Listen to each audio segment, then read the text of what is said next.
How's it going, guys? This is Cassie SP, and today, we have another WWE United Champions video. Today I'm going to be predicting the most likely swerves, at United Champions being a marquee pay-per-view.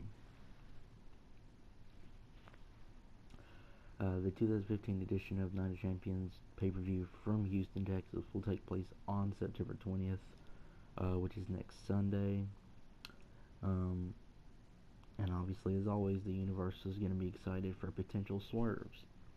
From the possibility of Sheamus cashing in Money in the Bank to a possible return for Daniel Bryan to align with Reigns and Ambrose.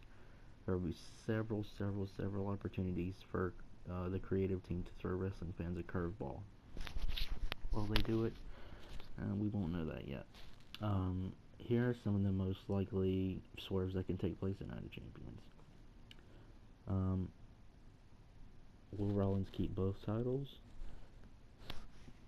We'll see. One of the biggest moments, though, that could take place at Night of Champions will be wrestling legend Sting capturing the WWE World Heavyweight Championship. But Vince McMahon likely won't enjoy the icon, having the championship being as old as it is. That's where Sheamus and Money in the Bank comes into play. After Sting and Rollins put on a great match in the main event, Sting winning would be a big shock, especially considering that he was one of the top WCW stars during the Monday Night Wars. Add to the fact, after celebrating for only a few seconds, Sheamus would hit the ring, backed by the Authority, to take the title back. Not only would it build sympathy for Sting, but it would also continue the face turn for Rollins and the long-term storyline between Triple H and his protege Rollins. That would be a momentous swerve. Another swerve could possibly be Daniel Bryan teams with Reigns and Ambrose. It's a long shot, but the most intriguing swerve would be Bryan returning for an extended absence to team up with Ambrose and Reigns to take on the Wyatt family in a six-man tag match. Bryan has said in interviews that he was medically cleared by an independent doctor, so a return should be possible whenever WWE needs him. Add a long history storylines between Bryan and Bray Wyatt, and this would be a natural fit for a return. WWE must learn from its mistakes when it rushed Bryan back in action and putting him in six-man matches, and minimizing his workload would be the best way to keep him healthy. With this storyline needing a major player to bring it all together, Bryan is a perfect addition to the group. Obviously, it'll be interesting to see who they have. I put a video up on Wednesday about who the possibility could be. Bryan isn't somebody who I named, but he's interesting. It's probably not going to be Orton. Not Jimmy Uso, which that was a long shot anyway. Baron Corbin still might be the guy, but we'll see what happens. Another swerve could possibly be that Lana cost Dolph Ziggler a victory. While most wrestling fans see the writing on the wall for some way to cost Dolph Ziggler the victory against Rusev at Night of Champions, Lana should be the one who comes to the ring and inadvertently costs her boyfriend the win. Lana and Ziggler have been a strong couple for months, but they are on the rocks, thanks to a huge controversy featuring Summer Rae and a shower interaction. Despite Lana's wrist injury, she could come back to the ring and make the situation worse by accidentally giving Rusev the distraction victory.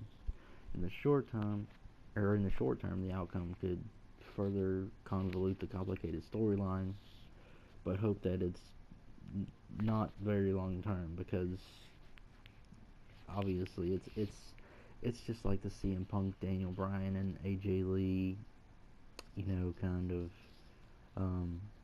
storyline. It's not a good storyline. I really don't like the storyline whatsoever. But on the other hand, it's just what WWE does. They like to do these love storylines that people can relate to in some way or another. It's not a good one, but like I said, that's just something that happens. There are some speculated rumors about the Hall of Fame. So as we've come across a lot of websites in the past few days, Wrestling Amino, a lot of the good wrestling websites, the Wrestling Observer, for example, we've kind of come to the point where nothing is a secret anymore, but as far as WWE goes, but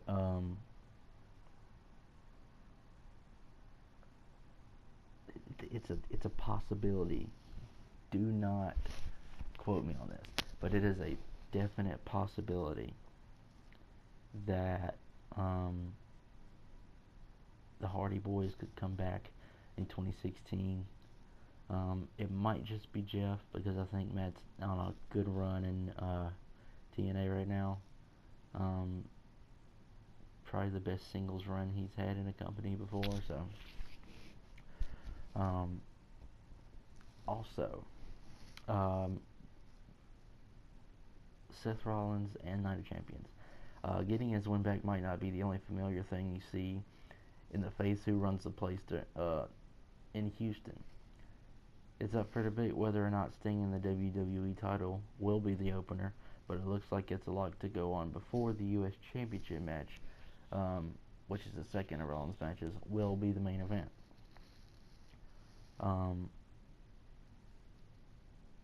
More news. Michael P.S. Hayes, if you don't know who he is, he was a former wrestler. He was a great manager. He's considered the front runner for next year's Hall of Fame class, which is great for him. And then talk about TNA for a second. Don't talk about TNA a lot because I don't like it very much, but we're going to talk about it a little bit right now. TNA talent reportedly haven't heard anything about the company's future beyond early October, when they have the Bound for Glory pay-per-view in North Carolina, which is where I am right now. So I might go and I don't know if you'd say enjoy that, but it'll be interesting where TNA goes from this point, because the way it's shaping up, TNA, the GFW invasion was supposed to get the GFW guys TV time, along with boosting TNA's ratings as a company. But if you're looking towards that, it's kind of tainted, because the storyline they've been doing with Eric Young and Sergeant Chris Melendez, who was a actual veteran in the Army, or whatever branch he's from, I don't remember, but the storyline that follows, it's tainting TNA for a lot of different reasons, because in doing that, it's not going to raise TNA's ratings at all. It's going to be lowering them, because it's not necessarily a touchy subject, but it shouldn't have been a storyline in the first place.